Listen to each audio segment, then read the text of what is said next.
This week, we'll talk all about data management. It sounds like a boring topic, but it's actually a fundamental part of research that should be in place prior to data even being collected. Data management encompasses everything about how data are collected, processed, stored, and archived.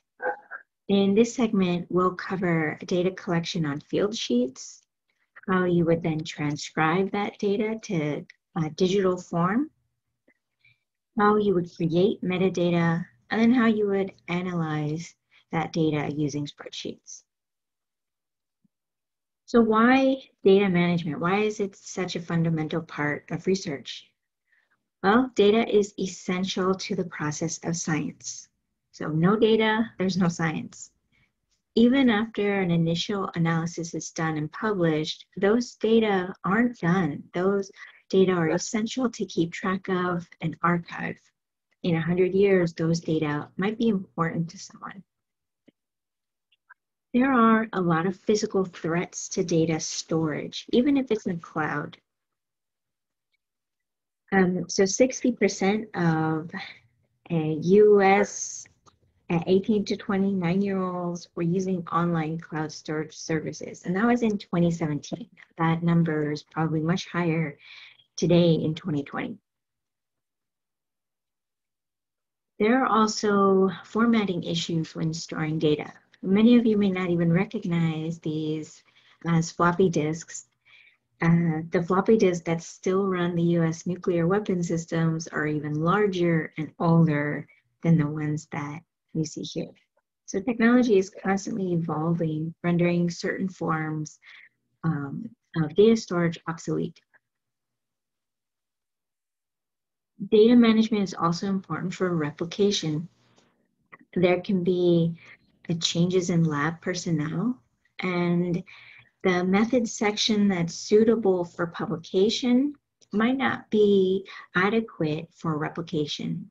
So having those very detailed lab protocols outlined are important for replicating those processes. When those processes aren't outlined in detail, a change in personnel might compromise your ability to replicate a certain experiment or to collect the data in the same standardized way.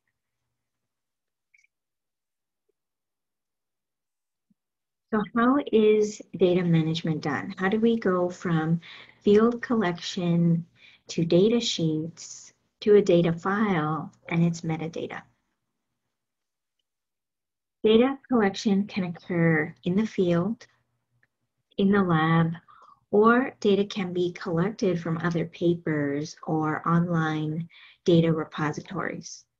We focus on the field in this segment because we'll be working with small mammal trap data from NEON.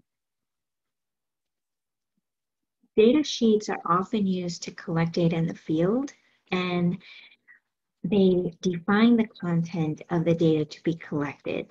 They often make it easier for whoever's collecting the data in the field, because oftentimes those field conditions are fairly harsh. It's hot, it's buggy, maybe you have to hike hours and hours and you're tired, and so this kind of automates what variables you need to collect so you don't forget. There's a few key best practices to use when developing your data file. And we've seen these before, we'll see them again here, and we'll see them later on in the semester because they're so important. So to recap, remember we want a single row of column headers that are descriptive, but still concise. And we want to avoid spaces or special characters like the hashtag symbol. We want to keep one cell per variable. And remember, each cell should only have one type of data, only numbers or only letters, not a mix of the two. For example, instead of having 3 eggs in a single cell, have egg number as the column header and 3 as the value of the cell. Standardized format should also be used for date or time For example, a 4-digit year, 2-digit month, and 2-digit day. And it should be a similar format when using time, and you should use the 24-hour time. It's a best practice to use the full taxonomic name, so genus and species, if you're working with a specific species. It's important to retain the raw data, and that should be separate from the cleaned up file that you'll use for analyses. Next week, we'll look at this step of how you would clean raw data into a new file. Remember, we need to use non-proprietary formats like .csv, not .xls, not the Excel spreadsheet, because right, not everybody has access to this proprietary or paid software. It's important to back up your data on the cloud and the external hard drive. I often have my data in 3 different places. If I'm really worried about it, maybe I'll send an external hard drive to my parents just for safekeeping. Every few years I might do that. Just like our variable and file and column names, our file names should be descriptive and concise. So no spaces or special characters, because those are difficult for computers to read. There should also be a plan in place for long-term data storage and archiving. These days, it's most often an online data repository that provides these services. All right, let's talk about metadata. Metadata is data about data. It describes the content, quality, condition, and other characteristics of a data set. So metadata answers questions like, why was the data created? How was it created? When was the data last updated? Who created the data? What fields are in the table, and what do the values in those fields mean? Who do I contact about getting more information about the data or using it? How do I obtain a copy of the data? Do these data cost anything? Are there any limitations to the data? All of these types of information will be contained within a metadata file. Metadata preserves the usefulness of data over time by detailing all these methods for data collection, and it minimizes duplication of effort in the collection of expensive digital data. It fosters the sharing of data and contributes to the pursuit, the scientific pursuit. In ecology, one of the main metadata standards is called Ecological Metadata Language, or EML. And this is a document that provides guidelines for key metadata categories that ecologists should use, including things like, where is the geographic location of that data from? What is the time scale of collection? When was the data collected? What is the taxonomic scale? What species were sampled? What were the methods? And what you're looking at here is what this EML actually looks like. And you'll see that it's not meant for humans to read. It's actually meant for computers to be able to parse out all of this information. So you can see an example of that EML file in today's lab is the .xml.